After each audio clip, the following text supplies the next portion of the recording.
Hi guys, magandang hapon. Ito, andito na naman ako sa likuran ng aming bahay para ituloy yung paggawa ng ating extended na MCB o main mutual circuit breaker. So makikita nyo guys yung orange na linya na yan yung outlet namin doon sa kitchen. So nalagyan na natin ng wire. So makikita nyo kung paano ko nilagay yung wire niya. Tapos, ito guys yung kasalukuyan ginagawa ko kasi may mga gamit pa ako na hindi dumadating. Ngayon, kararating lang nung aking isang in-order para dito sa ating tubo. So, ang gagawin natin guys, ay guys yung MCB. So, makikita nyo itong linya ng aircon ng anak ko, ilalagay ko yan dito. Very good. Dito ng distribution yan guys. So dyan sa ilalim, at meron siya sarili circuit breaker dyan. Tapos guys, yung butas na yung guys, itong ilalagay ko. Yan, pag ganon. Tapos lalagyan natin ng number 10 AWG na wire o stranded wire. Yan. Oo. Parang 1/2 lang to. Meron akong hulso doon para sa concrete. I-drill natin doon sa taas. And then ito. Ayan. Ito na yung magiging distribution niya. Agadon. So ito yung main breaker na 40 amperes. Diyan natin lalagay. Tapos, so lahat to, yung outlet natin sa kusina na nilatag, tsaka yung aircon na to, na wire, lahat yan dito papasok. Plus yung mga lightings, at tsaka guys yung sa CR. Ito yung sinasabi ko sa CR guys. Ito guys yung sinasabi ko switch. Yan. Kakasinsil ko lang kanina. Ayan.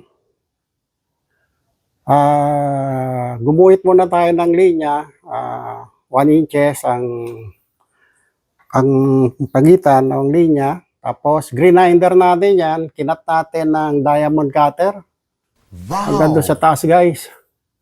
Tapos ginamitan natin ng yun. Yang rotary hammer. Yan. Tapos yung mga kuan guys, yung mga tira-tira, ang panlilinis natin guys ay yung chisel natin. Very good. O yung sinsil. Kagaya nito, yung mga debris, yung mga alikabok, nalaglag dito. So,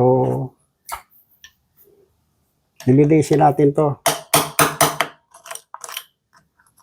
Ayan, may mga semento sa loob.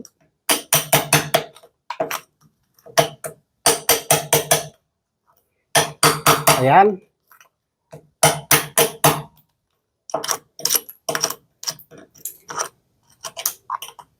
Para dito tayo maglalagay ng dalawang switch.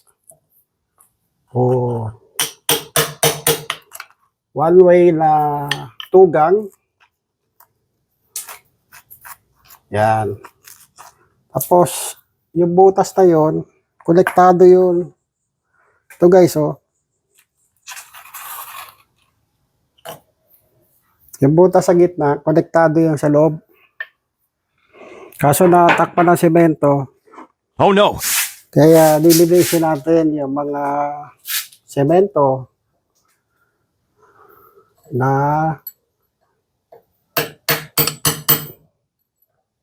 pumasok doon sa butas. Tigas oh. Teka.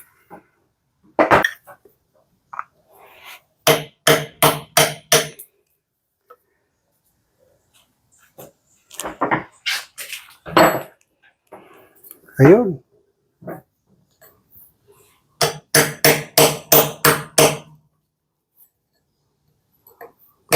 Natakpan yung butas. Pakabila.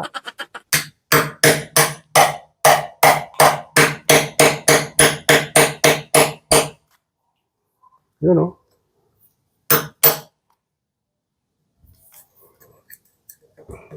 Sabi ko ingatan eh.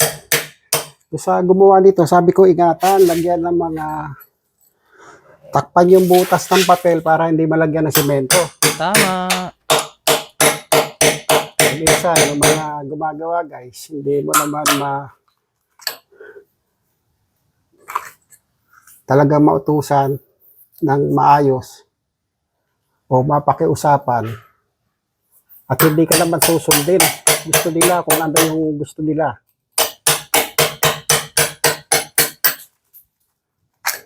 Ayun, no?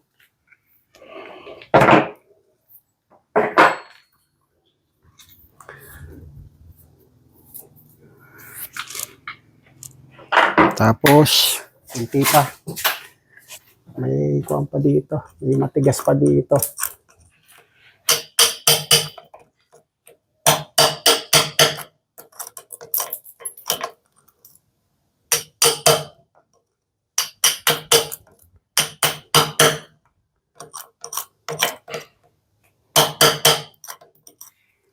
Yan.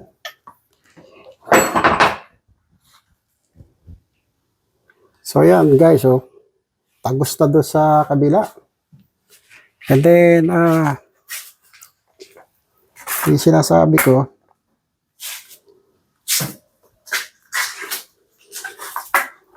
ayan guys, oh. Ayan. Lalagay tayo ng switch dito, tapos ilaw dito sa gitna. Wow! Para maliwanag yung gagamit ng CR natin dito. Yahoo! Para sa bisita yan, pinagawa namin para hindi napapasok sa loob ng aming bahay. Tapos guys, mamaya, susukat na tayo ng mga PVC orange. Sukatan ko na yan, 1/2 size lang naman yan, yung diameter. Tapos ako na rin guys ang magpipinish yan, magsisemento. Tapos ako na rin ang mag-apply ng kuanya ng mga masilya o yung ano ba tawag doon sa ano bang coat yun? Basta parang white cement. Hindi naman white cement, parang masilya na hinahalo na yun eh. Nakalimutan ko lang tawag doon guys. So yun lang ang plano ko guys. Tapos dito, aakyat na guys yung kanya just kuha naman, distribution ng branches yan para sa lightings at saka outlet.